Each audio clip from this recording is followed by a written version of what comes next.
What is up, everyone? Welcome to the Smoking Tire Podcast. Today's episode is brought to you by Off the Record. As always, man, we love Off the Record, and you do too, because every single week, I get an email or a DM from one of you guys saying, I got a big ticket in some state doing something, and Off the Record handled it. It's money. It's so great when you guys hit me up and say that Off the Record helped you get out of a jam. They've helped me multiple times. I mean, it was just about a year ago when I was up in Northern California doing Performance Car of the Year. That's where I am right now as you're listening to this. And I got pulled over for allegedly doing 94 and a 70. Jethro Bovingdon was in the car with me and said, mate, there's no way you're getting out of this. My accent for Jethro is perfect, I know. And boy, did I. Off the Record made that thing go poof, like the genie in Aladdin. Gone, baby, gone. It was amazing. Got that text a couple months later saying your case was dismissed. That's why I love Off the Record. They get it done, and they can get it done for you too. Go to offtherecord.com/TST or download the Off the Record app and use code TSTPOD. Either method will get you 10% off all legal services with Off the Record. That's offtherecord.com/TST or code TSTPOD on the Off the Record app. Get 10% off all legal services booked through Off the Record. Man, we love these guys, and we're going to keep talking about them because they do for us and they do for you. Off the Record, because pleading guilty is for suckers. Now, let's get on with the show.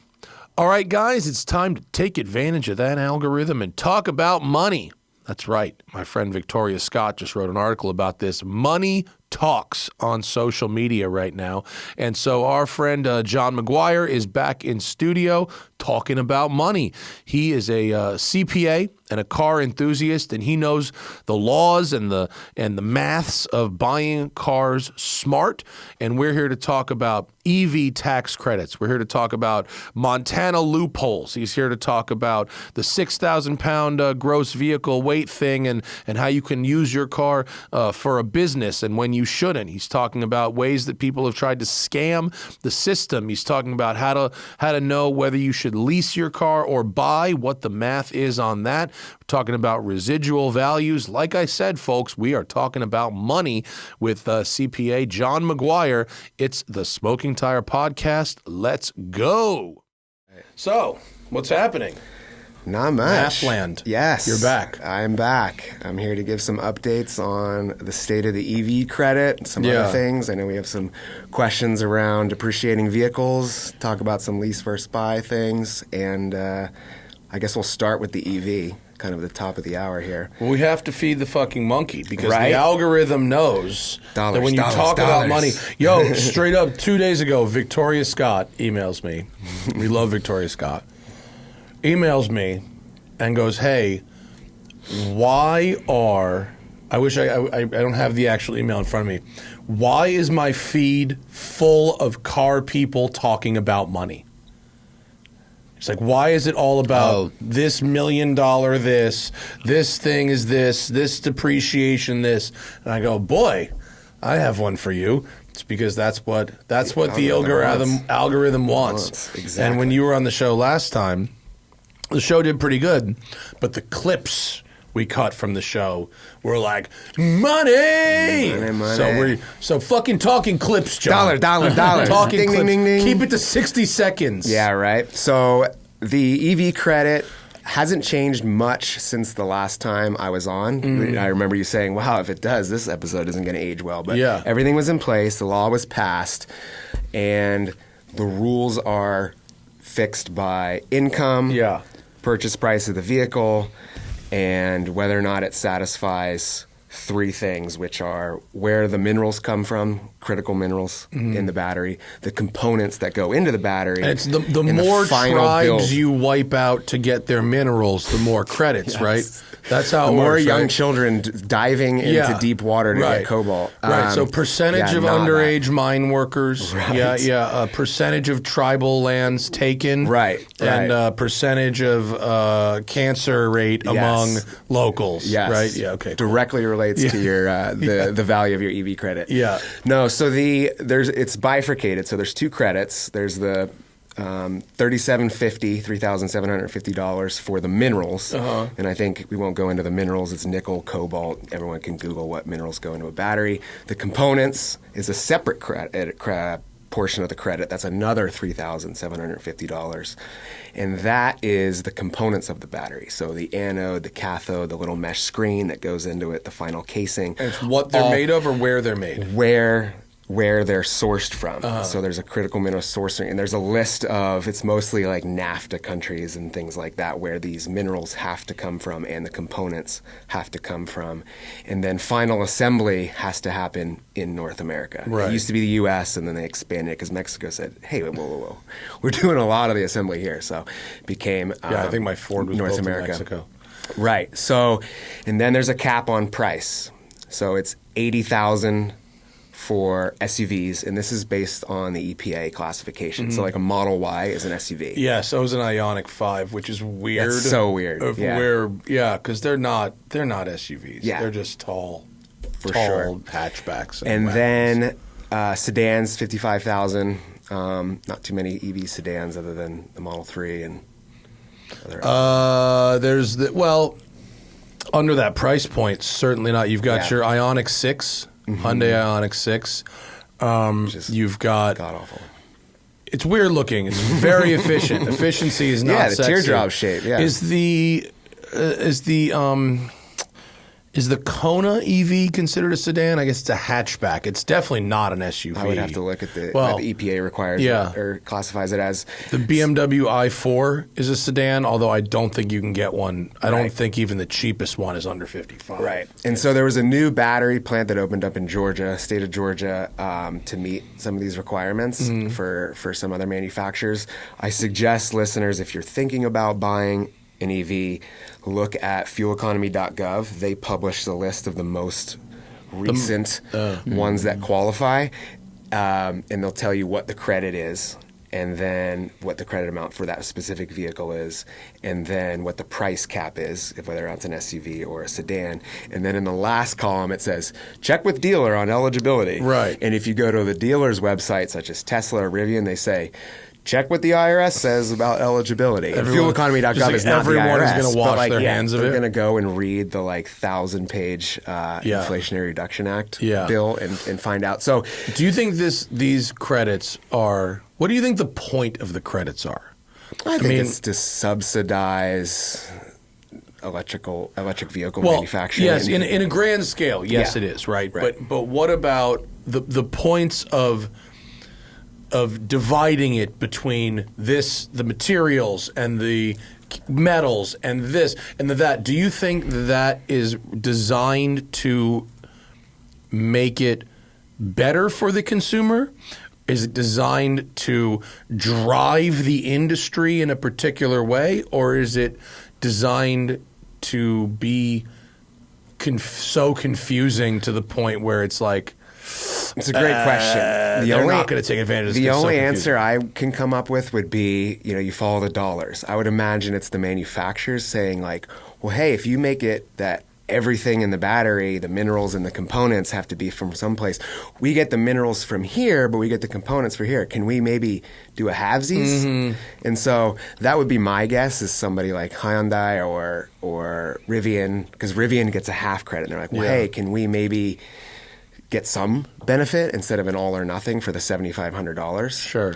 And then one little other thing on the credit is they're starting to institute it where it happens at point of sale from the dealer. The dealer has to register to be someone that can provide the credit at point of sale. As opposed to getting it on your taxes later. Right. Well, that's better. So they'll take it off of the price of the yeah, car. That's and then better. it's up to the taxpayer to reconcile on their tax return, because you have to have tax liability in order to get the refund, meaning, bear with me here, it's not a refundable credit. Right. So if you are someone who pays no tax, I got no income, and you get an EV, you don't get the $7,500. You have to have, there's a difference taxable between income. Yeah, tax liability and refundable credit and what you owe. People get those terms mixed up. Yeah. So you have to actually owe the government something. Well, and it's not what you owe. So for instance, if you have $100,000 of don't bang on the table tax liability, and you've withheld $80,000, you owe $20,000, but your tax liability is still $100,000. You could have also withheld $120,000, and you'll get a $20,000 refund, but your tax liability is $100,000. And so it doesn't matter at the end of the year when you file your tax return whether you owe or you get a refund in regards to the $7,500. It's your total years, what your liability is. Yeah.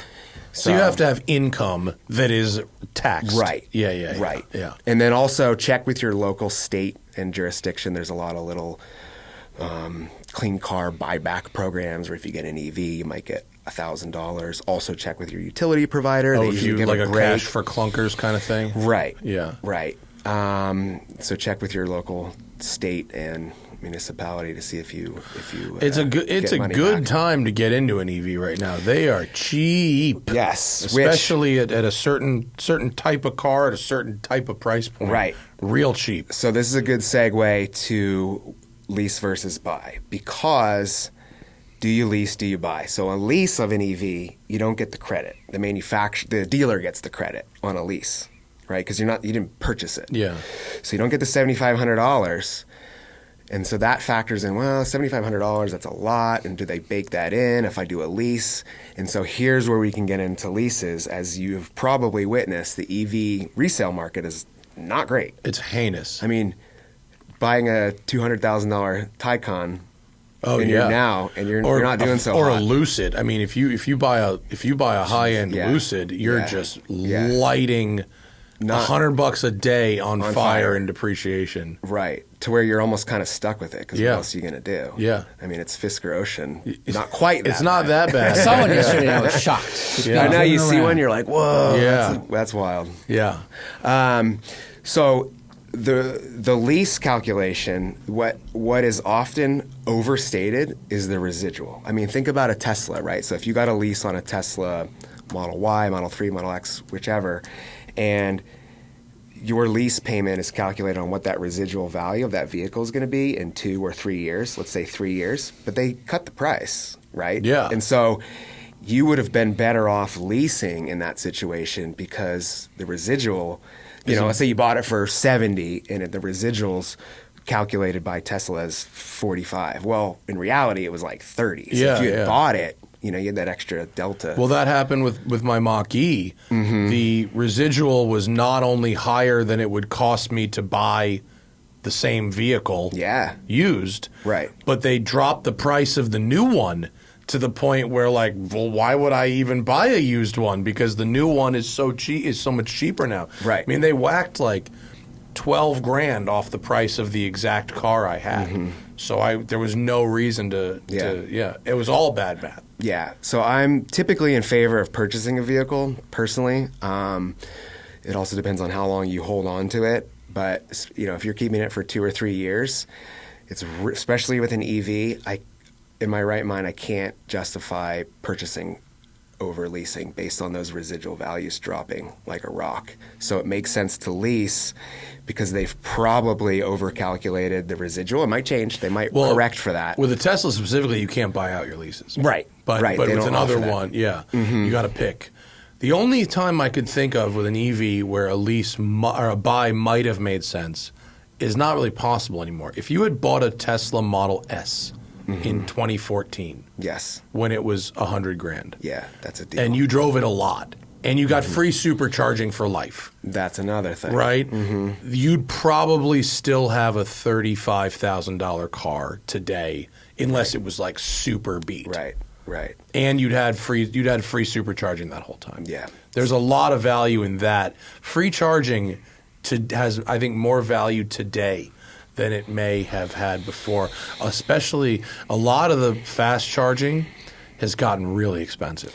I just saw somebody posted that it's like $80 to fill up a Rivian. Now, not many people are filling it to full. Rivians have huge batteries, and it depends on where. $80 is no joke. Well, the faster you charge, the more it costs, of course. And the more battery you have, the more it's like gas to a certain extent.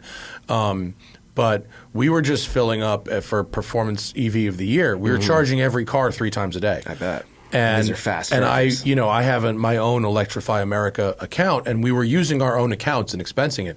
So like every one of these charges was $40 or $50. Now to buy that same amount of 80%? Gas. No, to get to full. We were charging them to full. But to get to that amount in gas would have been 30% more. So yes, it's cheaper. It's still cheaper. And granted, if it was my car at my house, it would have been $10 overnight instead. Of course. But if you're doing a bunch of fast charging, that is not. You're paying for the convenience. That is not the same as like, oh, I'm not paying for gas. It's like not the same value of free supercharging. My gosh, over the life of a car. Yeah. Folks, I got to take a quick break because GetMainLobster.com sent me some lobsters. Oh boy, did they. Man, I want to give a special shout out to a sponsor that's all about bringing top-notch seafood right to my door. It's GetMainLobster.com. And if you haven't heard about them yet, you are in for a real treat. Get Maine Lobster is celebrated as the #1 lobster delivery service in the USA by Good Housekeeping. And with over 16,000 5-star ratings from happy customers, it's clear that they know how to deliver on the flavor and the freshness. As we gear up for National Lobster Day on September 25th, that is a real thing, National Lobster Day. There's no better way to celebrate than with the freshest lobster tails, wild caught off the coast of Maine and flash frozen to preserve their incredible taste. And I'm not kidding, folks. These lobster tails are fuego. I like them on the grill. A lot of butter, a lot of garlic, maybe a little dipping sauce. Sometimes I do a little hollandaise homemade if I can get it right without breaking the yolks. But I love a lobster tail. And you know what's great? My wife, bless her heart, is actually allergic to seafood, which means twice the lobster for me. She can't eat lobster. Boy, is she missing out, but I can. So I got this box of lobster from GetMainLobster.com, and I am crushing it. So whether you're planning a special date night, hosting a gathering, craving some premium seafood, Get Maine Lobster makes it incredibly easy to enjoy top-quality lobster right in the comfort of your own home. Think about it as an ingredient. Do you do a lobster mac and cheese, lobster lasagna, lobster maybe like a pasta? I realized those 3 dishes were all pasta based. How about a surf and turf? You could do a surf and turf. I love a lobster tail on a big meaty steak. Here's the best part. To make this National Lobster Day truly memorable, Get Maine Lobster is offering an exclusive deal. Use promo code TIRE at checkout and get 15% off all orders store-wide. That's right, 15% off all orders store-wide with promo code TIRE at GetMainLobster.com. They're bumping it up, dude. Last week was 10%. This week's 15%. They have bumped it up, so take advantage. Don't miss out on this fantastic offer. Go to GetMainLobster.com. Use promo code TIRE and dive into that deliciousness today. We're also brought to you today by DeleteMe. Do you know somebody who's been scammed, had their identity stolen, harassed, stalked, doxxed, any of those internet creep terms? I'll tell you what's happened to me. Robocalls, right? The robocalls just seem out of control. And that's sort of low level, hacking, stalking, whatever. Your identity, your phone number, your contact information has been compromised. It's been sold to people, and they're using it to robocall you and robo-texting. Oh, yikes. And more than you think, right? It's out there. Your name, your info, your social, your home address, your family members' info, they're all being compiled by data brokers and sold online. When you buy stuff online, when you enter your personal information, your credit card information into a website, those people then sell that data.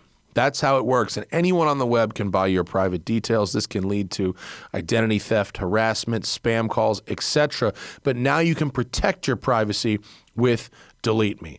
right? DeleteMe is a subscription service that removes your personal info from hundreds of data brokers. All you have to do is sign up and provide DeleteMe with exactly what information you want deleted, and their experts take it from there. DeleteMe will then send you a regular personalized privacy report showing what info they found, where they found it, and what they removed. And DeleteMe is not just a one-time service. DeleteMe is always working for you, constantly monitoring and removing the personal information that you don't want on the internet. To put it simply, DeleteMe does all the hard work of wiping you and your family's personal information from data broker websites. So take control of your data and keep your private life private by signing up for DeleteMe, now at a special discount for TST listeners. You can get 20% off your DeleteMe plan when you go to joindeleteme.com/tire and use promo code TIRE at checkout. The only way to get 20% off is to go to joindeleteme.com/tire and enter code TIRE at checkout. That's joindeleteme.com/tire and use code TIRE. And now back to the show. I know people that have old Teslas and they don't want to get rid of them because of that. Why would I? That's like my old school Verizon fucking global plan from my cold dead Don't take this from me. Yeah, remember like the whatever it was, American Airlines, Unlimited. like unlimited. Yeah, like no, I'm not Never giving get this up. lifetime. Yeah, you give away lifetime. You see, lifetime or unlimited, don't give that shit up ever. Never. It's not coming back. Never. So back to the residual. Even though you can't buy out a Tesla vehicle post lease, they still use that residual value to calculate what the lease payment on a monthly basis is. And so to that point, there's a gentleman on Instagram, his name is Roddy Wadon, and he has this formula that if your lease payment on a monthly basis as a percentage of the MSRP of the vehicle, if it's 1.5%, so think about that. 1.5% of the MSRP. MSRP on a Before monthly taxes. basis. Well, you can do taxes on both, right? So you can do tax on the payment and then you do tax on the vehicle. It's kind of a wash. What you do have to add in is the down payment. So if you're doing $3,000 by 36 months, and you add that to it. And this is a no money down, meaning the down payment is different from putting money down. So no money down, you divide the down payment. Wait, how's the down payment different from putting money down? Because you can put money down, like if you trade in a car or something like that. Okay. So no money in, no consideration in. So it's the down payment divided by the number of months and plus the monthly payment. If that is 1.5% of the MSRP, that's a pretty good lease. It's okay. It's like typical. You can probably get that most places. If it's 1.25, that's good. If it's 1, that's like really no-brainer. Good. And if it's less than that, like you're only going to see that on like, when they were doing Nissan Leafs for like $99 a month. Or, like Ioniq 5s right now. I saw something for like $199. And that's EV6 that's like less than 1%. So again, monthly payment plus the down payment divided by the number of months, and then you divide that by the MSRP of the vehicle. 1.5%, pretty good. 1.25, very good. Less than 1, unbelievable. Do it. And then because likewise, it's not 1 3/4 like, nah, and then 2 is like, hell no. And you can look at published like great lease deals for the month of September 2024, and they'll show, and like, it's stacked rank based kind of on that percentage. And like, think of something on the other end that would be terrible, like a Range Rover or something, like the new Range Rover that everybody wants, something like that. That's going to be like 2% or more of the MSRP. So it's not a good deal. For a minute they were doing like, McLarens, and it was like, I'm going to lease my McLaren. $6,000 a month. Yeah. Well, it's stupid if you're doing that. Yeah. Now, the other component is the number of miles you're going to drive. You can't modify a leased vehicle, things like that. So, and then in terms of everyone's like, what's better for tax deduction? And we talked about this last time. Always spend the least amount of money. Don't worry about saving 30 cents on a dollar. Don't spend the dollar, right? When you purchase a vehicle, you can typically get the depreciation accelerated. It used to be 100% bonus depreciation in year 1, and it's been stepped down since I was here. So it's 2022 was 100%, and then 80% of We're the value of the talking car. about for EV, or we're talking about for? We're talking about any car that you purchase. Oh, okay, yeah. Any car that you purchase. You can't take depreciation on a lease vehicle. Right, but we're not talking about the 6,000 pound gross vehicle thing, right? That's different. Right. So no, this is if you have a 6,000 pound gross vehicle Oh, it is. weight. Okay, yeah. Yeah. Because there's other limits that apply. so they're not doing but it doesn't 100% take much. anymore? No, it's stepped down to 80, Okay. not 60. Oh, So okay. so it's changed a bit. You can still do Section 179 on some of it, but you can't get the full 100%. But most vehicles are going to have a gross vehicle weight of 6,000 pounds, especially EVs. A lot of EVs do. Yeah. There's some that are surprised. Yeah. Some like it's regular cars. not to be confused with curb weight, obviously. Yeah, it's written in your door. It's stamped in there. But like some, my friend bought a minivan, and it did not. It was not. It was a gas powered minivan, not a hybrid. Yeah, I was surprised. it wasn't. It was like 59. But it can fit 7 people. Dude, it was like 59 59 something, and I was like, "You got to be shitting me!" They didn't fucking bump that up. put a bit. one fucking lead weight in this thing. I guess Fishing weights in the back from Toyota. I guess minivans might not get depreciated as much, but depending on what business, Yeah. I guess you get a transit van at that point. Well, all the real estate agents are buying G wagons, so they're not. Yeah. Those weigh a bunch. So is there a have you seen some cars other than you said Ioniq 5 and we said EV6? Have you seen cars with like mind-blowingly cheap lease rates recently? I mean, it's one. I don't recommend buying it. Subaru Solterra. Oh, they couldn't get rid of those. things. Yeah. Because we have obviously a million Subaru dealerships up in the Pacific Northwest, and it was just like a sea of those things. A friend of mine owns a Subaru dealership and just like took one home as his personal demo and fucking hated it. Well, my bad anecdotal story is I have a friend that lives in British Columbia just across the border from us, and he's a big skier, and he charges it and then gets stuck. Yeah, 329 is not nearly as good as it was like low 2s. Yeah. They're still doing 0% for 72 months. Yeah. You could calculate the value of that. I mean, what's a normal loan cost? Like 6.5%, 7% on a car? Yeah, if you're doing 0% right now, that's like $5,000 on the hood. Yeah. Yeah, they're giving them away. And then Toyota's got their version, which is even more awkwardly named. BZ4X. So it's vehicles like that. EQSs. Oh, dude. You know, the ones that you're like, you're like, oh, I heard about that coming out, but you don't really see it. Or you hear anecdotally that somebody's like not buying them. Lyrics, Acura ZDXs. We actually have a ZDX coming on Monday. Yeah, that's actually a $7,500 credit. It's on the ZDXs. Yeah. It's not a bad car. It's rather nice. It's funny that they're cashing in on the cult following of like the last ZDX because everyone hated it, and then later everyone's like, "Oh, it's so cool! It's a hatch." And you know why? You know why they think it's cool? Why? They've never driven one. I had one when it was new. To review, not good. Heinous. Not good. Oh, it was awful. I can't imagine it handling. It drove at all. so bad. It was It was really trying to do a thing. Who approved this? I mean, I don't. You know, it's one thing if a car looks like that and it's the Urus. Right. You know what I mean? Right. If it's Lambo they can doing get away with it, yeah. And it'll pull 1.3 G on the track, and it's 0 to 60 in 2.8. Okay, gotta drive. All right, fine. But this had the 3.5 V6 in it and a 6-speed slush box. It was an MDX with a fucking backwards hat on, and it was and all that, and it had 22s on it before they understood how to tune a suspension to work with 22-inch wheels. God, was it awful.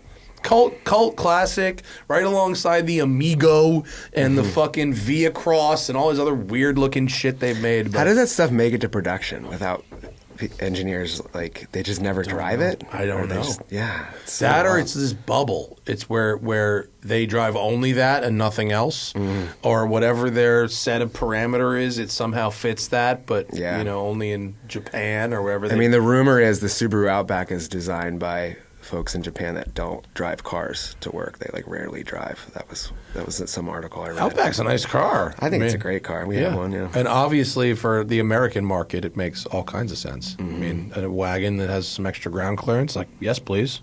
Perfect. My mom loves her fucking Outback. Yeah, we're probably due for another one soon. We'll probably get the Wilderness. Those are good. Yeah. Wilderness Outback. Yeah, the Outback. Yeah. Yeah.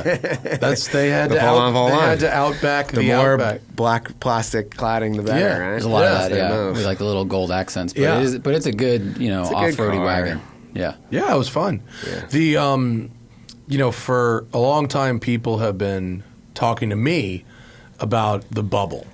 The financing bubble, right? Because we had our housing bubble, in 2008 or the years leading up to 2008, and then the market crashed in 2008, 2009, but the same thing seems to be happening with cars in terms of the fact that people are rolling over negative equity into one car after another. They're making some insane payment over some insane long period of time for a car that they're upside down on the entire time they own it.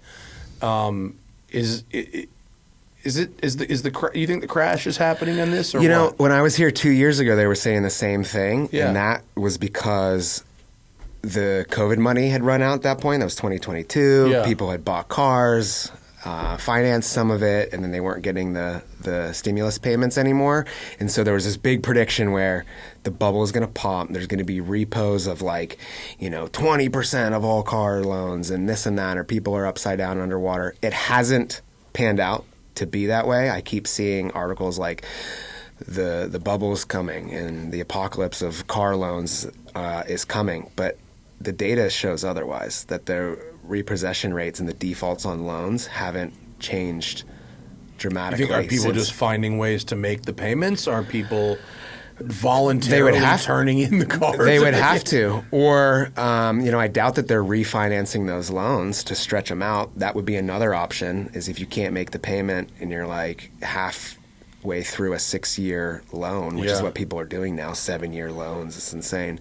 And then you get another 7 years on top of that, like you stretch out the payments over that next 7 years. I don't see that happening because interest rates have gone up, and the data doesn't support that either in terms of people refining. So it could be that people are somehow figuring out ways to make their car payments even if they're underwater. Yeah. Or if they're underwater, maybe they buy something new and roll that negative equity into the next one. Yeah, I feel like maybe they're just kicking the can down the road. I don't have a big spreadsheet to support that, but I would imagine at some point the lenders would say, nah, yeah, we're not taking on more debt. Typically you can do up to, like, some of the credit unions will do like 120% of the value of the car. Yeah. Meaning that's how you'd be able to get the negative equity in there, right? Otherwise you wouldn't be able to do it. If you owe more and then you're buying a new car, you're going to have a greater than 100% loan to value ratio, which is insane. Yeah, it's so crazy. Can you imagine that? Guys, big news from MyBookie. It is their 10th anniversary, and they are rolling out that red carpet for big bettors. You can bet big and bet confident with risk-free Thursdays. That's right, risk-free Thursdays. On Thursdays, if you bet big and you win, you get the money. But if you bet and you lose on Risk-Free Thursday, they wipe your slate. How about that? It's crazy. If your boosted bet doesn't hit, you'll get your money back. Weekly, no sweat, win-win bets all season long. For those of you who've been playing with MyBookie, they've got something for you too, a brand new loyalty rewards program in MyBookie Plus. It's simple. The more you play, the more you earn, and as you progress through the tiers, you can unlock exclusive promotions, epic giveaways, and cash back in your account. Whether it's an underdog upset, a backdoor cover, or a shootout between two Lombardi contenders, MyBookie is here to help you cash in on every single moment. If you guys have some downtime, perhaps on a lunch break, you do what I do. You hop on MyBookie. You can take your sports knowledge and look at this week's games and turn your knowledge into cash. Sign up now at mybookie.ag and use my promo code TIRE to cash in on a double deposit bonus. You can literally double the cash in your account before you even place your first bet. But don't wait on it. It's only available for a limited time. Turn that sports knowledge into cash at MyBookie and make your season a winning season.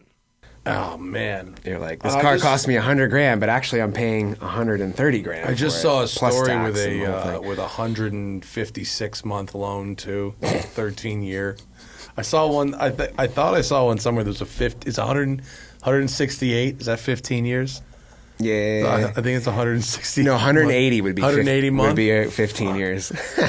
Can you just Google 180 month lease? I swear. Well, people get them on boats and RVs. Sure. That's common. Yeah, and they don't appreciate. Okay. So it's kind of the same ridiculousness. In fact, you could probably argue an RV. An RV's got to be, especially since COVID. An RV's got to be. Good luck. And here in LA, there's people who live in RVs, right? It's a big fucking story. People live in RVs, it's like it's a step away from homelessness, right? Sure, you're one step up.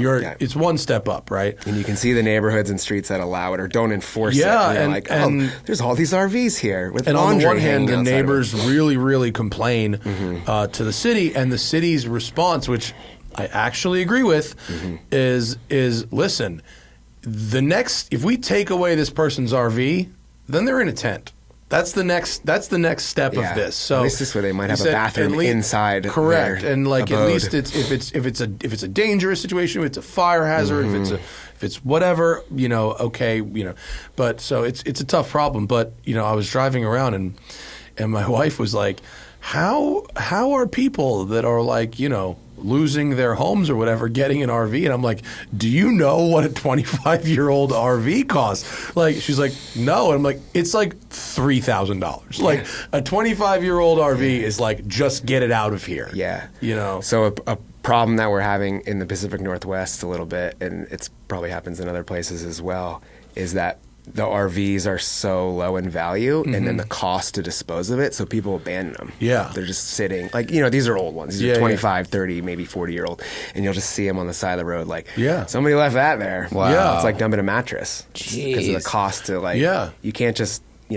dispose of an RV very easily. Huge. And if you're like, all right, I have it listed for $5,000 on Facebook Marketplace, and nobody's buying it. Well, and unlike a car, there's virtually no value in dismantling it. Yeah. Even if you had a fucking 89 Ford all the Tempo, cheapest materials. You could strip it and you could have a scrap yard, and maybe someone wants the door. The door's worth $10, and this is it's made of fiberboard and it's like just like hazmat and engine. Like it's all it is. There's not even like a battery. Like people were salvaging the Nissan Leaf batteries and stuff like that. There's just nothing there to keep around. Yeah. So it's kind of crazy. Yeah. But buying an RV at a 15-year finance, that might be financially. So like the most irresponsible. Yeah. And then maybe people will do it. People will do it and say like, oh, well, I'll refinance when rates come down, or I'll pay off the principal like when, I get a little bit more cash in the coffer. And it's like, that's maybe if you're the type of person that's making a decision to finance something for 180 months, then you might not be able to have the discipline to save to pay off so then you kind of get caught. It's like credit card debt at that point. Yeah, that's especially with like, we're not talking about like a Prevost bus. We're talking about like an RV, right? Right. Look, this bank will offer 120 to 180 months, but 10%. It's 10% interest, and. And then this other website. What is that one? Oh, a college auto loan, 11 and a quarter. Yikes! No proving credit. They won't go beyond 84 months. But then this article, which I feel like is so predatory, is like, should I get a 144-month loan? Yeah. The lady in that picture is contemplating driving that car off a bridge right now. Because the negative, they hit it really lightly. Like, oh, the interest rates could be high. Like, no. You need to really do the math, people. Like 144 months. 6%. I mean, how much you're buying a $23,000 car for like $75,000? Whoa, what does it say? Hold on. Some lenders may require the vehicle to be 10-year-old Aston Martin. What is that? Wait, what? You see the thing where it says the brands, the manufacturers, Aston Martin? Where? Oh, well, there's a question in here that, About exotic about cars. exotic an stuff. old Yeah. car. Got it. Yeah, it's like, can I finance an exotic car? Oh, dude, there was a guy whose name I'm not going to say, but in 06, this guy took 144-month finance on this was in 06. This was on an 02 Mercy. So he took a 12-year loan on a 4-year-old I hope Lambo. it comes up in value. No, That's it was ballsy. not a stick. Had it been a stick, he actually might have got his money back. Yeah. Yeah. And appreciated it Yeah. at that time. Yeah. But, and I mean might. But like, if it was an LP640 stick, he probably would have. But yeah, That otherwise. interest is non-deductible if it's not a business Nope. asset, and so you're just like throwing that Nope. money away. Interest rates are supposed to come down. They have already or are imminently going to do a rate cut, so by probably about half a point. Did I tell you about, I don't know if we talked about this last time I was here, when I was at Pebble Beach at the concourse, at the auctions, they have these fucking loan sharks there. And sure. Not only are there straight up loan sharks who will loan you money right then and there on the spot to buy these in cars. case you overbid. Correct.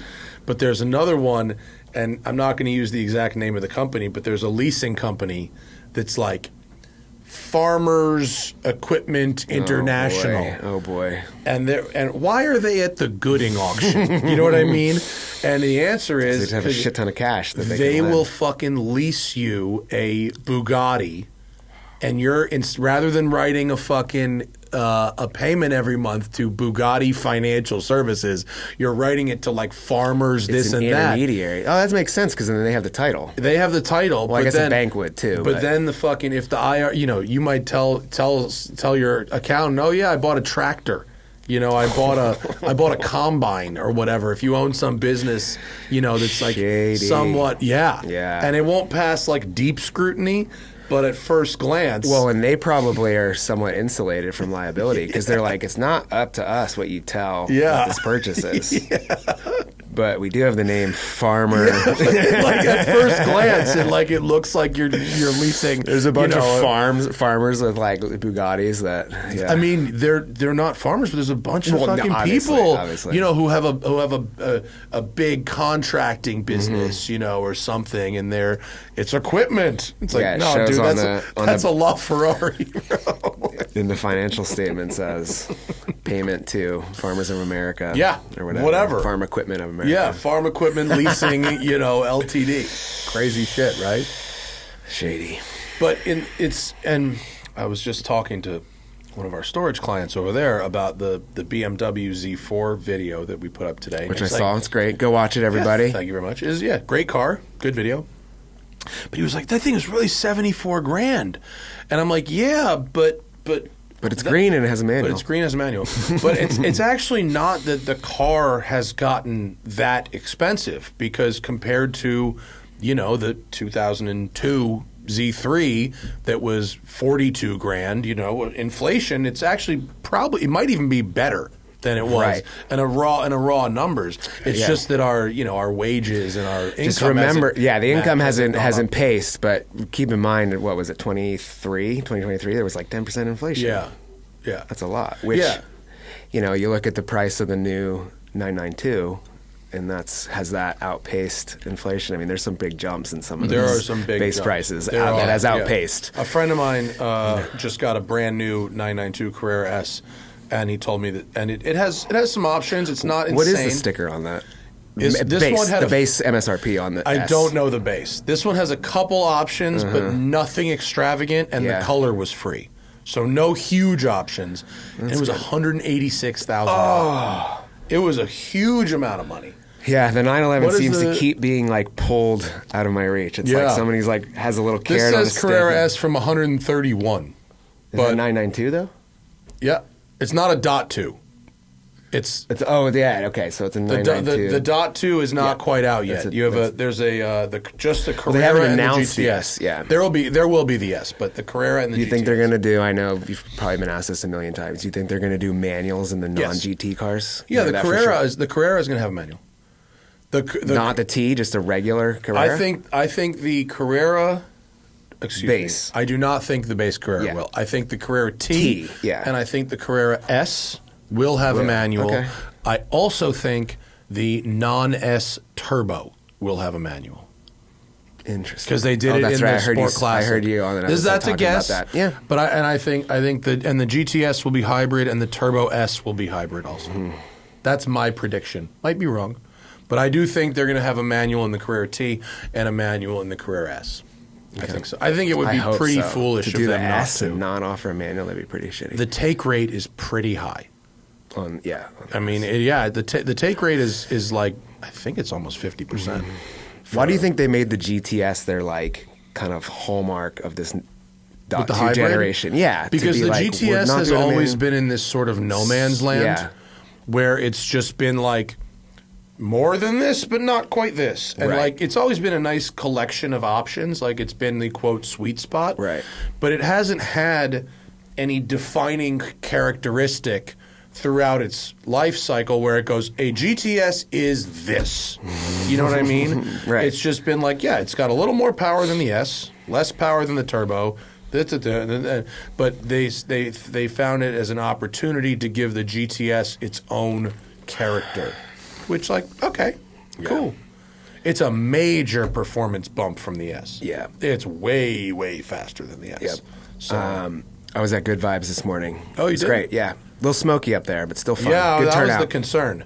Smoke dog in the house. It was like, I was telling Zach, 2/3 of the way there, like by the campground, it was like real bad. I was like, there's not going to be anybody up here. There were cars coming up and down the way up, but I was like, I bet at Newcomb's there's nobody. And then the smoke kind of cleared as you got like away from the little valley. So anyway, up there, and just like the number, anyone who's been there knows this, the percentage of 911s that are in that lot, it's quite high. And there was a nice 992.1 GTS, and I was like, that's the car. They're great. And there's a reason so many people in this city drive 911s. I mean, they're good at everything. Right. And they're easy to live with in traffic in ways that a Huracan or another, entry level supercar may not be. Sure. And they're very, very customizable. I mean, you can have anything look however you want it to look.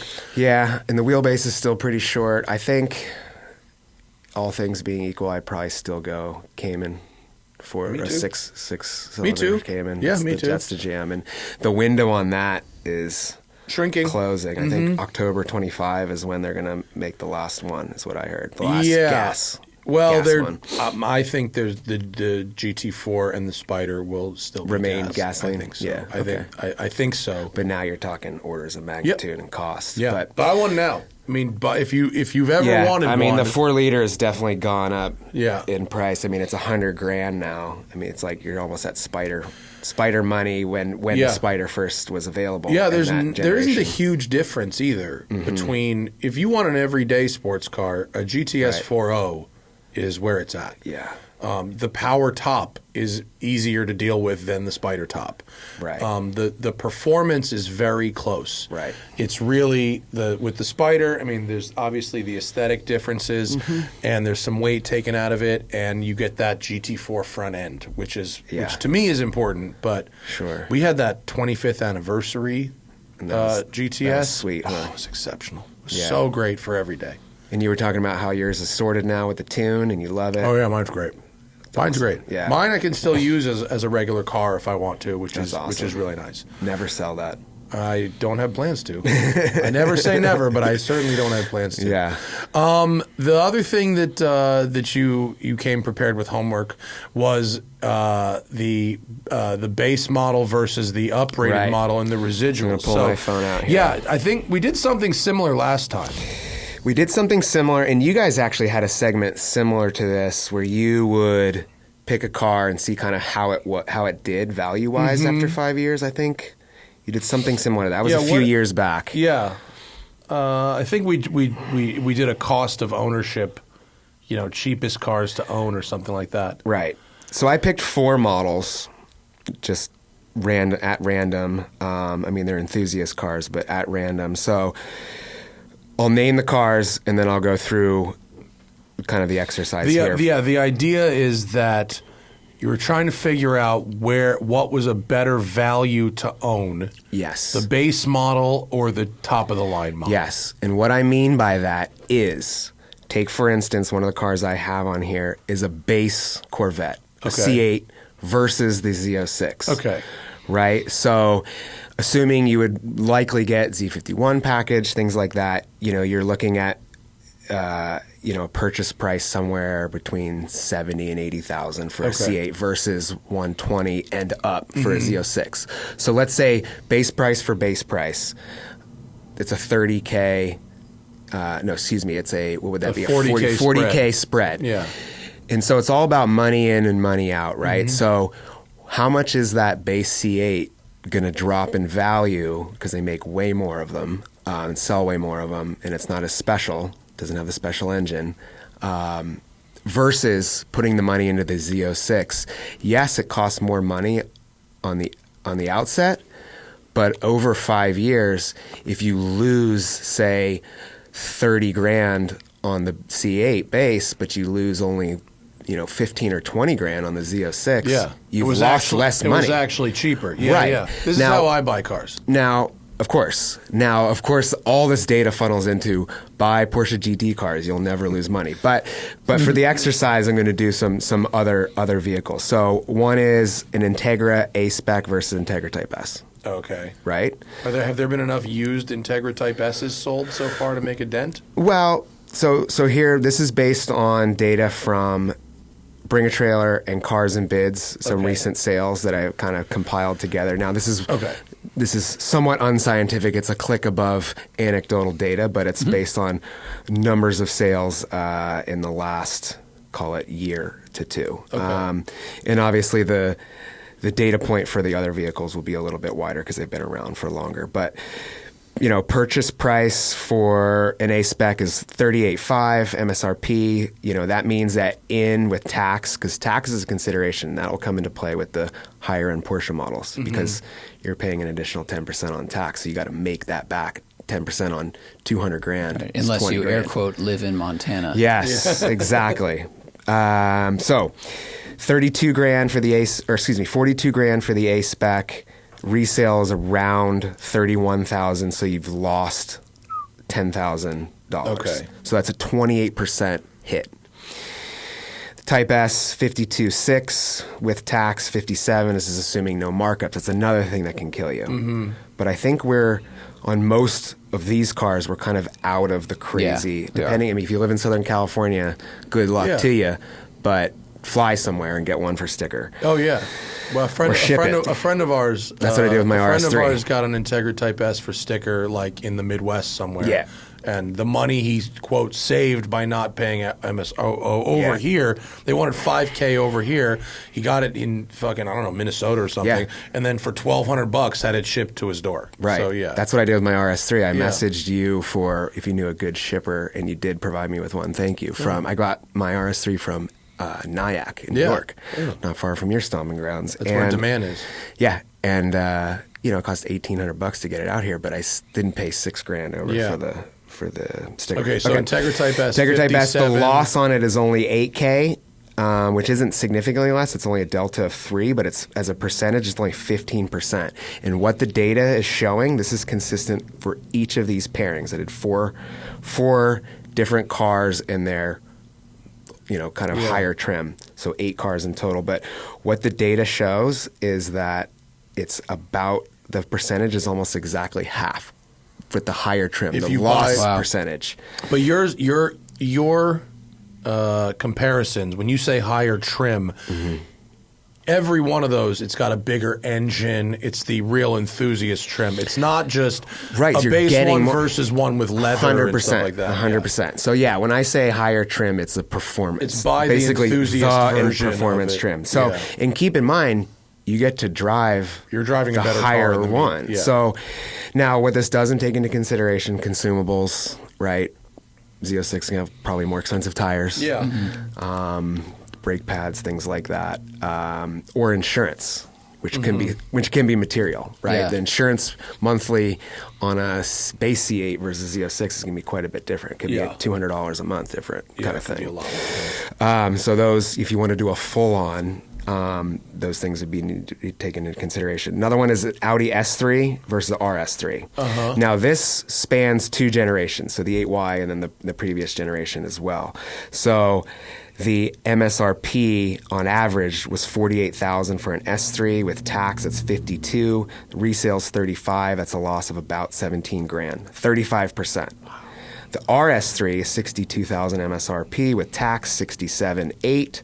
Resales $58,000. Yeah, way better. Whoa. That's 16% loss. Whoa. Yeah, half. So again, half. And when I said earlier, half the percentage is half, I don't mean 50% of the value. I mean the loss percentage is half of what the lower trim model is.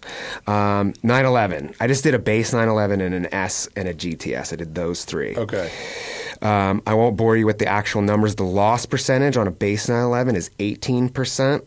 Still very good. On an S was 14%, and on a GTS was 13%. Now, the reason the GTS isn't as low as one might think is because of the sales tax. This assumes you paid 10% sales tax when you bought it, 9.5% in California, wherever you live.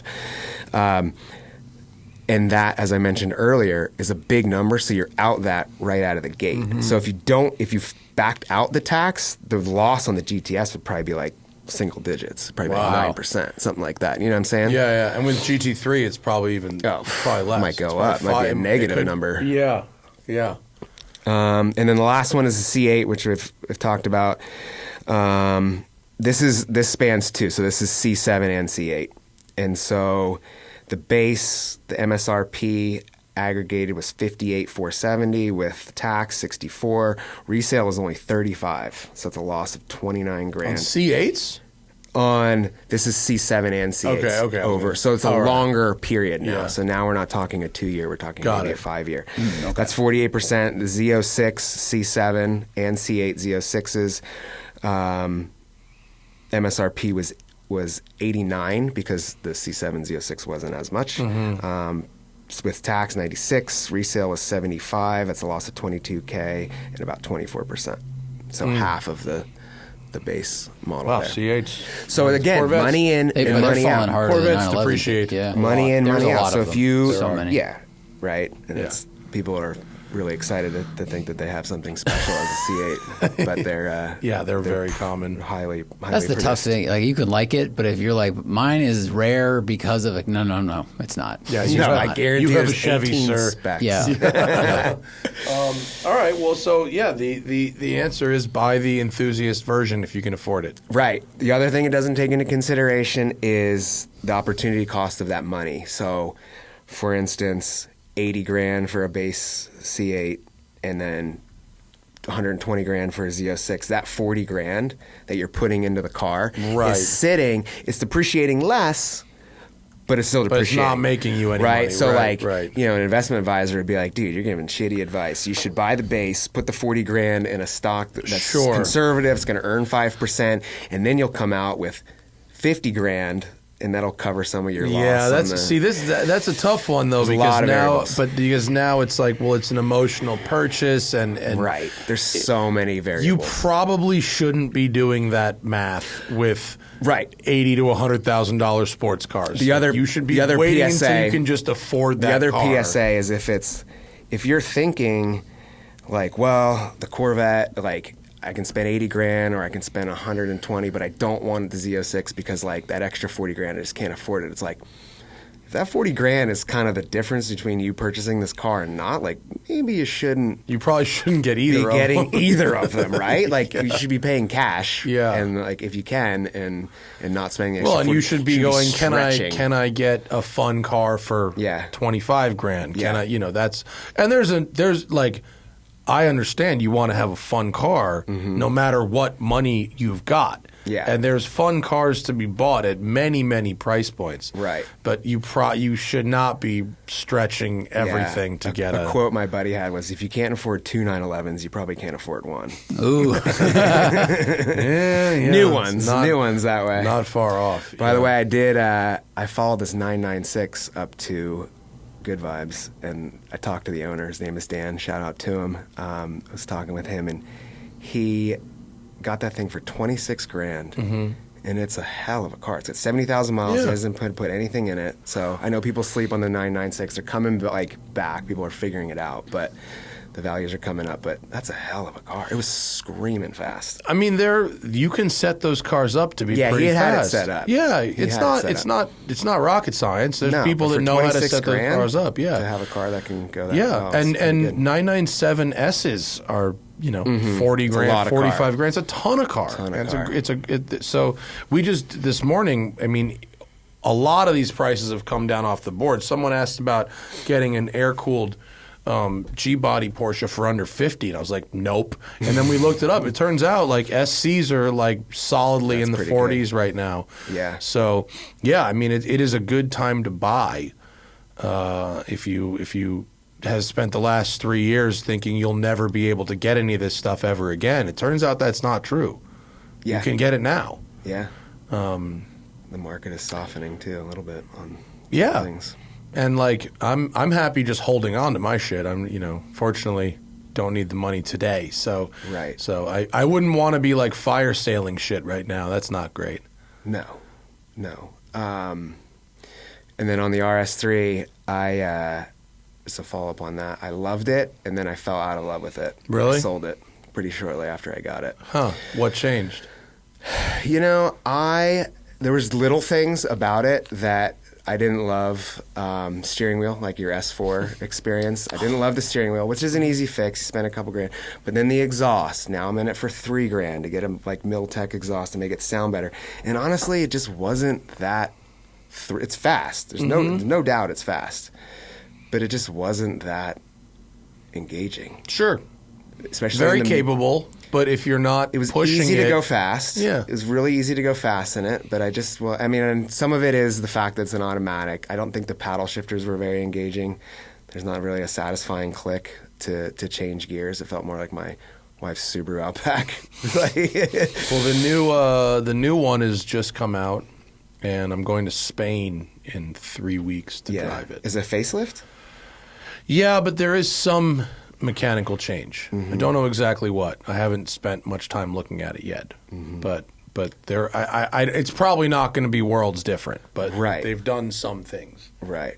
I think there's a little more power. Let's see. 2025. Let's see what does Car and Driver say? 401 horsepower. Facelift. A squared off steering wheel. No. No. I forgot about it in the last show, but autocrossing with the square wheel in the awful, C8, isn't it? Terrible. Yeah, it's awful. Terrible. I don't know what that doesn't benefit anybody. Yeah, steering wheels should not be square. Yeah. There's just no reason for that. Is there a more visually aggressive? It's just it looks like facelift, maybe a little more power. Carbon seats. But either way, it was nice. I didn't love it. I didn't think about it when I got up in the morning. I can't wait to get in this thing and drive it. 5-cylinder was very amusing and fun, but I wasn't really all that. I think you have to make them 800 horsepower, and then I was not doing it. And I wasn't going to put all this money into it and be in it for $70-some thousand. It's I'll get something else at that point. Yeah, that's the problem with real hot hatches is you could very quickly end up in a place where you go. This happened with my Focus RS. Yeah. I very quickly ended up with a $60,000 Focus RS, just trying to fix the things it wasn't good at. And it's the exhaust, and the steering wheel, and maybe some paddles, and different wheels, different tires. shocks. Yeah.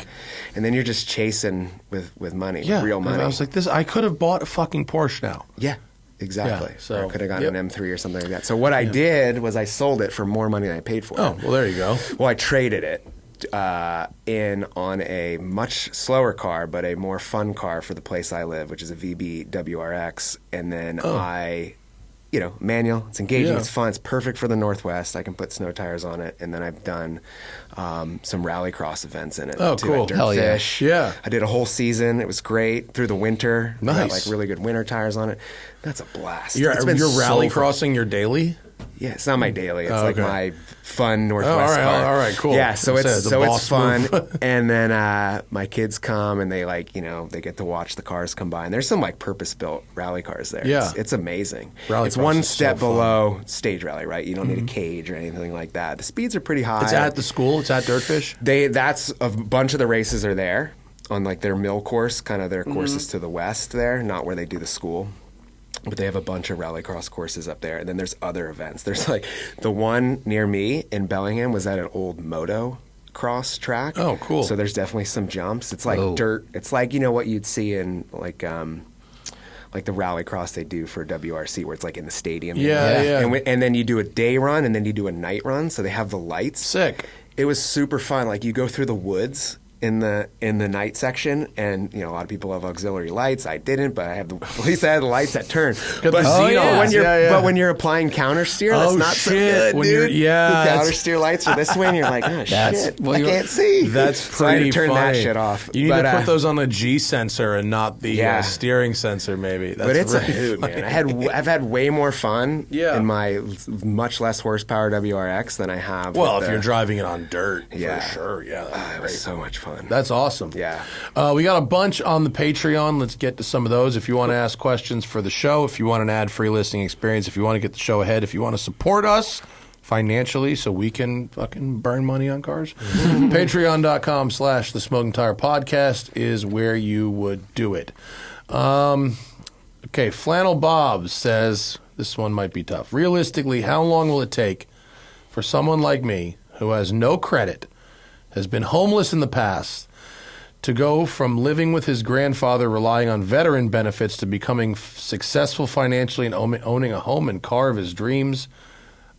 I think there's a missing part there, which is what do you do for a living and how much money do you... income stream? All those things could be true in the past, but if you are generating significant amount of income and you haven't filed bankruptcy, then... he says not a McLaren. I thought he said my dream car, a McLaren. No, but a Morgan, a British car. Well, that's a what is call it $100,000. $100,000. Yeah. So credit is like trust. It's hard to build. You got to build it over time. You can't get it overnight. But the best thing would be to start small and get a credit card with a $1,000 credit limit and pay it off every month. Build from there. If you have any outstanding debts, make sure you stay current on all things. Income obviously is going to go a long way if you can have a proven track record of income. And I see you say you have no credit, but that doesn't mean it can't be built. I also am not sure, I know that the military has amazing financing for active duty members.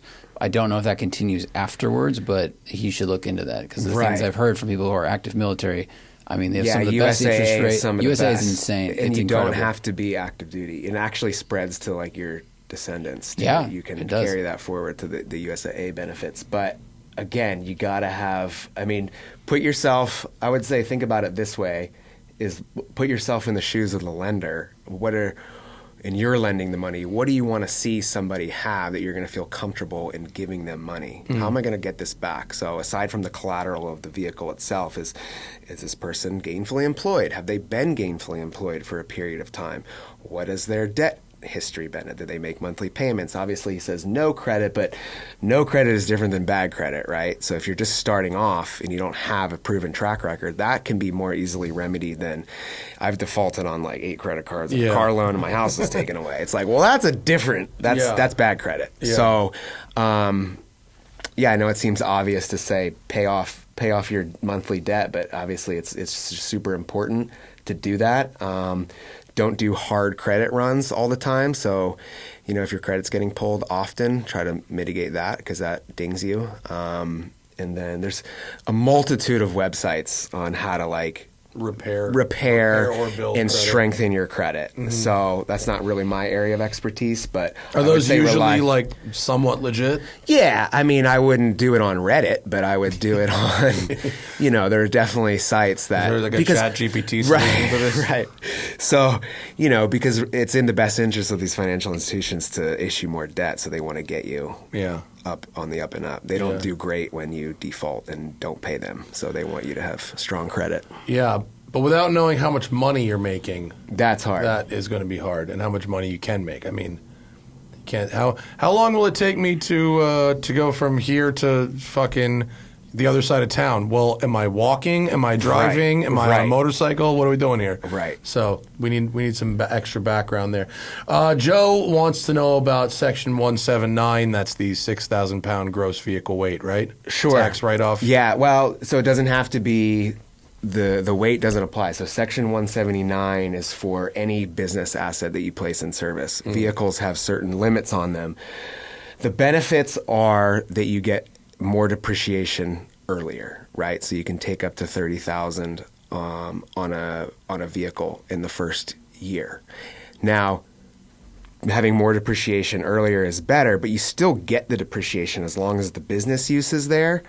It just will take longer if you don't take Section 179. The only reasons I wouldn't take Section 179 is if you plan on your business usage to drop in subsequent years, because you can be forced to recapture that amount. Because if your business usage drops below 50%, meaning you're using your car personally more than you're using it for business, you're not allowed to have depreciation. And so if you took it in year one, you already got this big write-off, and then the next year you're not using it for business, you could be subject to recapture. Oh, they would say, hey, you haven't used it for the amount of time you're supposed to for business. Right. Is it based on a mileage or days? Mileage. Yeah, so you got to keep a mileage log too. So if you're going to do Section 179, you need a mileage log also. Right. Well, you should be doing that anyway, in theory, for any business vehicle. The other drawback that's a fucking bitch, dude. Mileage logs stink. Is you have to have net income. So if you have a net loss, you can't take Section 179. So that might apply for some people that are in a loss situation, particularly early years of a business where you're operating at a loss. You can't use that to offset, but you should be paying minimal tax in those years anyway. Yeah. So it would be a carry forward in that case. Benjamin Jarrell, I just bought a new 86 and it comes with a free track day. Some of my options for tracks are Arizona Motorsports Park, Chuckwalla, Willow Springs, Thunderhill, and Sonoma. Which would you recommend? I've only driven out of those tracks. I've gone to Thunderhill and Sonoma. I like Thunderhill more than Sonoma, but it's a kind of a personal preference. I'll let you guys weigh in on that. You have a lot more track time than I do. I mean, I would say no to Chuckwalla or Willow Springs. I wonder if it's their personal vehicle. If it's your personal vehicle, I would do Thunderhill over Sonoma because Sonoma has more walls. Yeah. Thunderhill has Turn 11? That one. Turn 11 is like really tight. Coming into the S's, there's just a lot of yeah. concrete and a lot of consequence out there. It's a fun track though. Sonoma's great fun, and it's the closest to other nice things. Like if you're going to spend a weekend somewhere, you don't go to Thunderhill. You're not going to Thunderhill. I'm going to Thunderhill next week, and it's so far in the middle of nowhere, and it's going to be so dry. Yeah, and same with Willow and Chuckwalla. Sonoma is the nicest place to spend a weekend, and it's also a fantastic track. True. So I'd probably do that. But I mean there isn't a bad track there. Although Willow Springs will feel big and slow in an 86. Is Laguna an option? I don't see it on your thing there, but the repave and the 86, that'd be a great track Laguna's for, and lovely it's right iconic. So yeah, if you can do one track. Sonoma, yeah.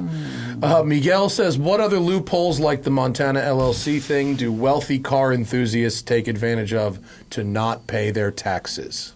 Right. Have Farmers of America lease it to them, right? We already talked about the shady you Pebble brought Beach. that one up. Yeah, well, that's fucking legit, dude. The shady Pebble Beach leasing. Yeah, I would say probably the biggest thing from if you looked at a graph, it would probably be people overstating their business use of their vehicle and not claiming any personal use and backing out that part of the deduction. But yeah, the Montana LLC thing is definitely a big one. That's for sales tax. But in terms of income tax, it would likely be, the understatement of personal use.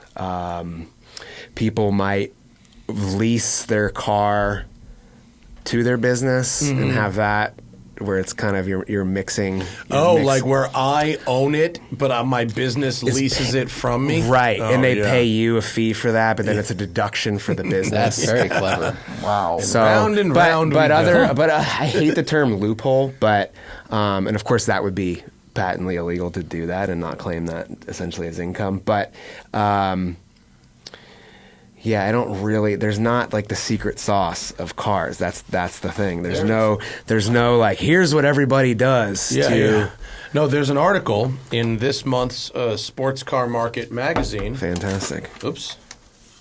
Which it's called Big Lie Country. Oh boy. It's about the Montana thing. That's a great And the title. reason I have this here, it actually was for last show and we didn't get to it, is this is written by a lawyer. The legal files with John Dranius. And so this one is interesting because I didn't know this part of it. If a California resident registers the car in Montana to an LLC and keeps it outside of California for at least 12 months of use, then the car can be brought into California and registered without having to pay sales tax. Oh, wow. So if there are a couple of car storage facilities like mine that are openly advertising this right now In Montana. They've opened a branch in Montana. Yeah. They're openly saying, I have the fucking email.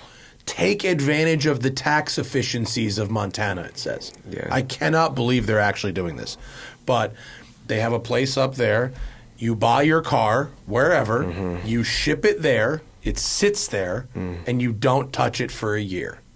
And then you ship it to California and register in California. I mean, this is the debate that I engage in frequently with other things, not only sales tax, but it's like, okay, so you are following the rules, kind of. You are checking all the boxes and doing what they say for 12 months, but you're also just like kind of you're leveraging this part of the law in order to avoid paying money on something that you're gonna keep in California. Yeah. I mean, Doug DeMura did a whole video on this. Like, pay your fucking tax. Yeah. If you can afford a car, just pay the tax. Yeah. If and I understand some people have a hard time writing a check for something like a car to pay sales tax on when they pay so much tax to the state of California. But I mean, you pay the cost to be the boss. You decided to live in this state. Yeah, right. The only sympathy I have is for certain people who own certain types of cars that California, that there's no way to get them to pass smog. Right. They're That's in a different between. thing. These are very rare collector cars that are not driven very often. Sure. They're not a lot of examples. They're the collective mileage of all of these cars. Right. Is less than one fucking semi truck on the road. Sure. But California has not provided them a path to be legal. Right. I mean, because they're built between 1976 and whatever, and they're gray market European imports. Maybe they were even sold near here new. Yeah. But they don't pass. That's the sympathy I have. Yeah. Not for fucking brand new Koenigseggs and shit. No, exactly. And that's where it's like, man, that's yeah. tough. Because they can afford the tax. Yeah. Another Right. state is South Dakota. I don't know if you can do a quick Google on why people register in South Dakota. I don't think it's a sales tax thing, but so when we go to Mexico, we travel to Baja once a year or more, and a lot of people that are U.S. citizens that have a house down there, all the plates are South Dakota. So there must be a really low registration fee or something like South that. Dakota, and I just heard about this recently, but basically it says you don't need a South Dakota driver's license. No. And so maybe that's it. It's just if you're going to have it down there forever, You don't need an address Don't put or it a to license. California because Yeah. maybe you would still have to get it like smogged, even though it's out of state. For a while in Vermont, you could register a car in Vermont without a Vermont license or a Vermont address, which is like crazy. Yeah. That is so wild. It doesn't exist anymore. But I remember Look, that first time we it were says right there, your vehicles never need to be in South Dakota. right. Never any Got inspections it. or proof of insurance. Your vehicles never need to be in South Dakota. That's Yeah. Wow. hilarious. They're kind of advertising it too, but it's not a tax dodge. Yeah. It's just a registration. Like, That's- hey, although this says once vehicles are registered, the South Dakota law states you should obtain a South Dakota driver's license within 90 days. You should. Now that matters if you go to South Dakota, but Yeah, if but you you're don't have never to. fucking there, who knows that law? yeah, I just remember we go to Todos Santos and like all these cars. I was like, man, there's a lot of people that come from South Dakota to visit. And it's like, no, I think that's just the thing you do. So you don't Yeah, have it's to like deal with Those in are like Malibu. California DMV. Those In are Malibu, a lot of Mexicans. people are Those are not even Americans. Those are just straight up Mexicans who are driving fucking South Dakota tags, dude. Yeah, all right. Well, that's another way that rich people are fucking us. Let's go back to the thing, Zach, please. To the questions. Let's not talk about this shadiness anymore. David Crawford says, do you really have to drive a car to claim per mile IRS mileage, or can you ride a scooter, bicycle, or walk and still validly claim? No. It has to be a motorized vehicle, right? Scooter, if it has like a real engine in it and not an electric scooter. Bicycle is a no-go. Motorcycles, yes, but the mileage allowance is less. It changes every year. So scooter is probably the same as motorcycle, right? Yeah, exactly. So yes, you can take an IRS, the standard mileage deduction for a motorcycle. I mean, if you're doing fucking Uber Eats or something, I mean, there's a lot of people that are using scooters and motorcycles. Totally, it costs money to do that.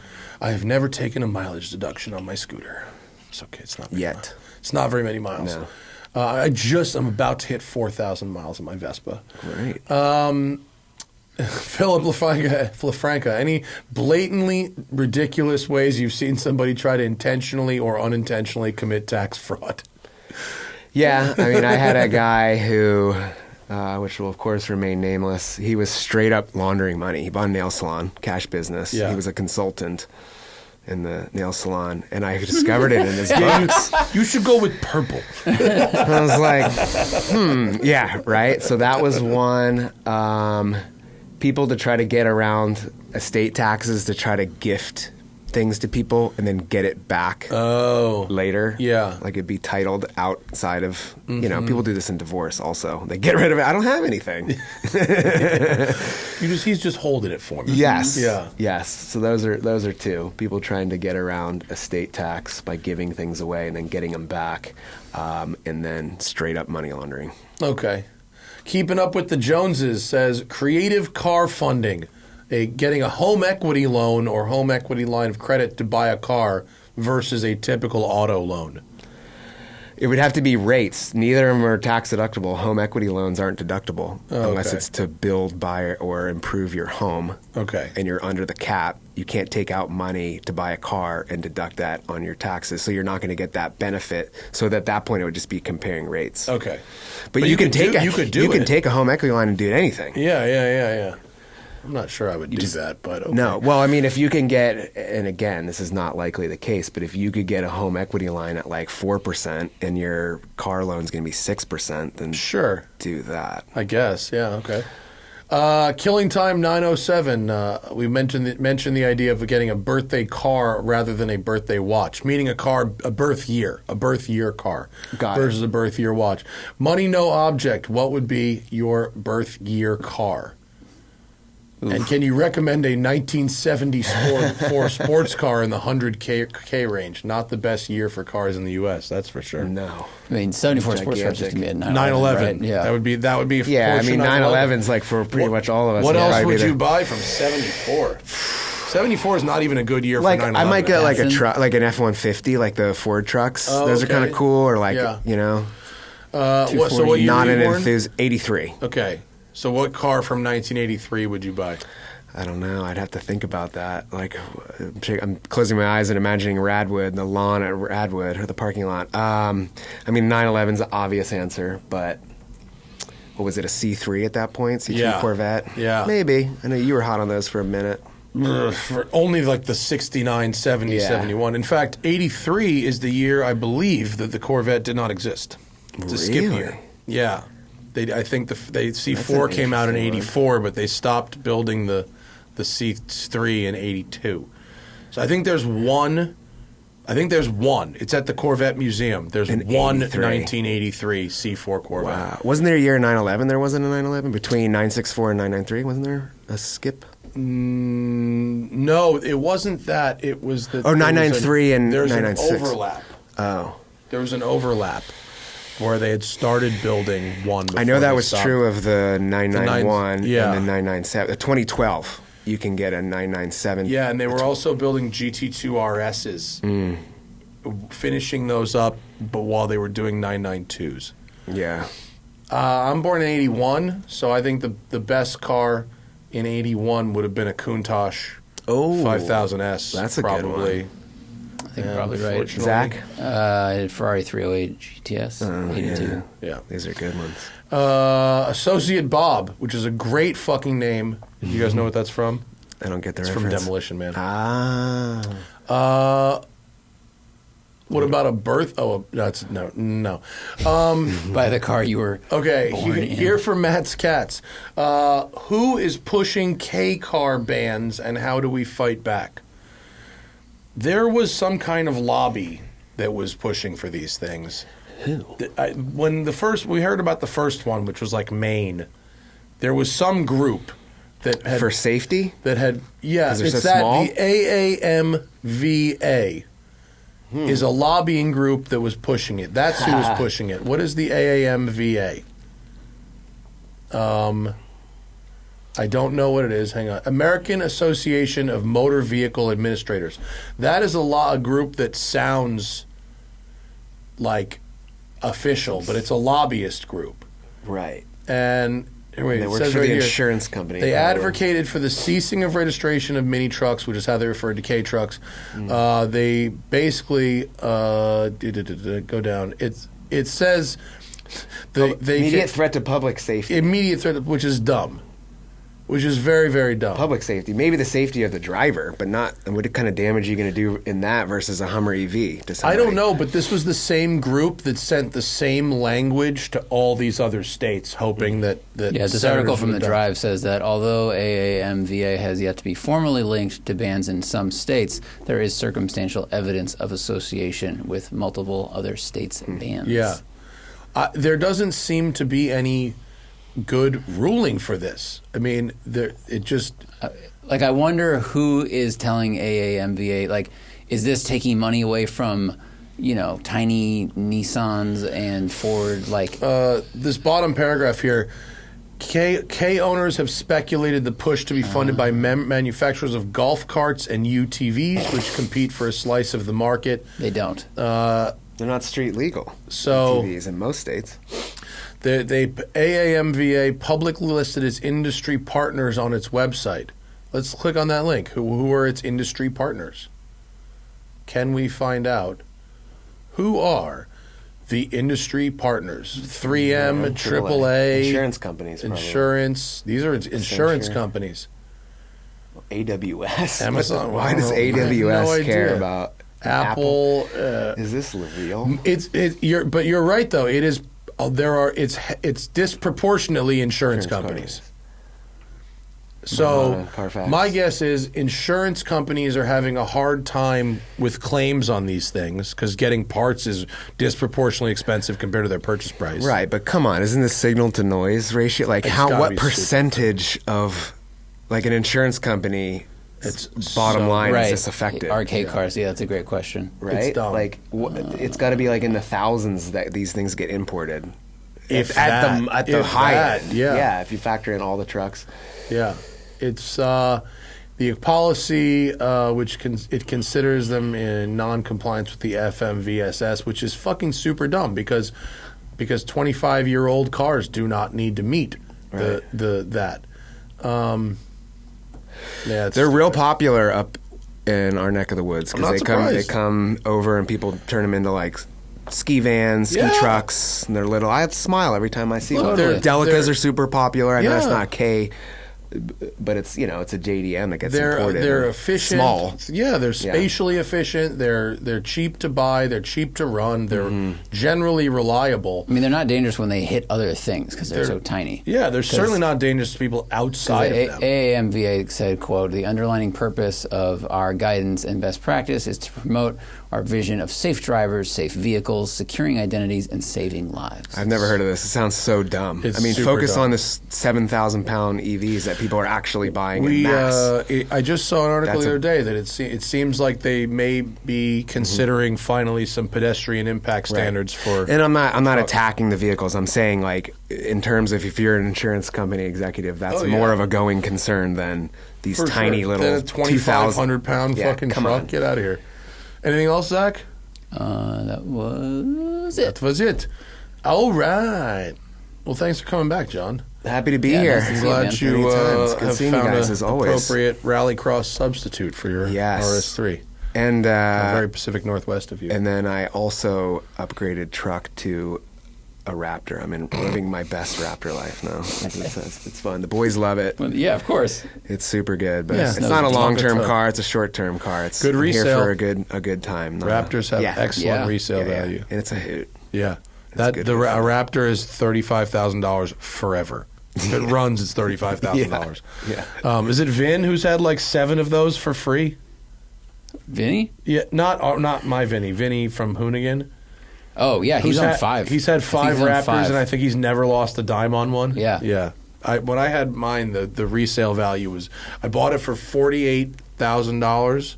This was a 2011. Yeah. $48,000. I think it was 50 something. $58,000. I'm sorry. It was $58,000, and I sold it for $49,000 after putting 50,000 miles on it, which on a pickup truck was unheard of. Yeah. Yeah, it's that crazy. is amazing. Yeah, it's good value. Yeah. Well, thanks for coming down. Safe Happy trip to be home. here. See you again Good soon, I hope. Thank you to our patrons for having such good questions today. Of course, if you want to get in the game, patreon.com/The Smoking Tire Podcast. Support your favorite car content creators like Johnny Lieberman. What? We'll see you guys next week. Bye.